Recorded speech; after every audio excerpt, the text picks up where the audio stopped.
Luigi from grade 12 from Virginia Central Elementary School. I am Aika Brian Chansaguilo from Brachel School. Okay. I have a question na itatanong sa inyo. Pwede po ba? Okay. What do you like in the new grading system? I think yung mas na... Okay lang. Yung mas na... Yun nga, yung hindi lang siya about sa mga academics, mas meron siyang mga halo na extracurricular activities. Sa akin din, sir, yung about, di ba nga sa kagaya sa mga old, di ba, more in memorization. Oo. Ngayon is nag-focus siya kung paano mag-involve yung mga skills, nagpapalabas naman yung skills namin na So, agree ako doon. And then, question number 2. Do you have problems with the new grading system? If there is, ano po? So, ang isa na sa napapansin ko sa new grading system is yung magulo na nila na sa mga pabago-bago na mga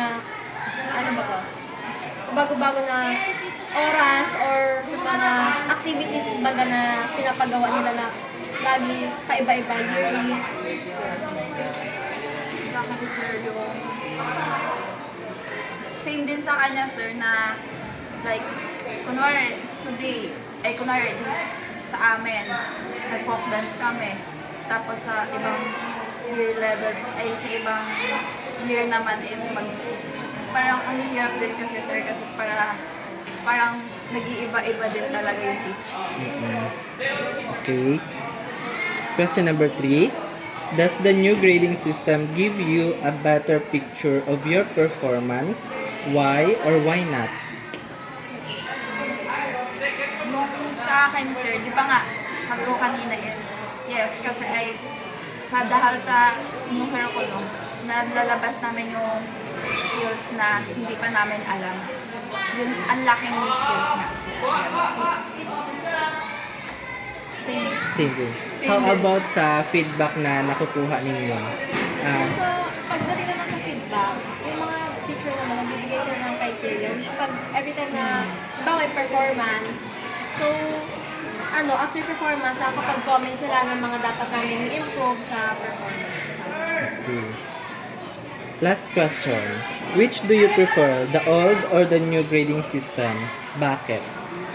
I think sa akin is old curriculum. Kasi first, yung mga, diba dati, parang more on focusing sila sa, lang talaga, academics. Kasi yung, naman, yung extracurricular naman is, pwede din naman kasi yung ma-acquire sa labas, di ba? Pero yung academics is, like parang sa school lang talaga siya na tututunan. Tapos, mas, yung siguro, sa comprehension siguro, mas taas yung comprehension dati. Kasi parang ngayon nababalitaan ko na, yun nga yung bumababa yung comprehension reading ng mga students, lalo nung nag-pandemic. Sa akin, sir, yung sa new curriculum. Kasi, sir, di ba, like, sabi nga ni Marcia na about sa mga performance tasks and more in academics. Dito kasi, mas nai-improve pa namin yung skills namin na a-apply namin if ever na mag-work kami. Tapos, at least doon kumbaga, dito pa lang is na tuturo na sa amin kung ano yung dapat yung gawin. And then, yun. Okay. So, as a product of both the new and grading curriculum, ano ang masasabi ninyo sa ating kasalukuyang sistema ng edukasyon? For me, ang new curriculum naman is, maganda naman siya, lalo yung sa K-12 kasi nga, diba, yung grade 11 and 12 is for preparation for students para sa college. So, may nabibigay naman siyang, benefits para, yun nga, para ma-prefer kami, para hindi kami magka-culture shocks pag nag-college.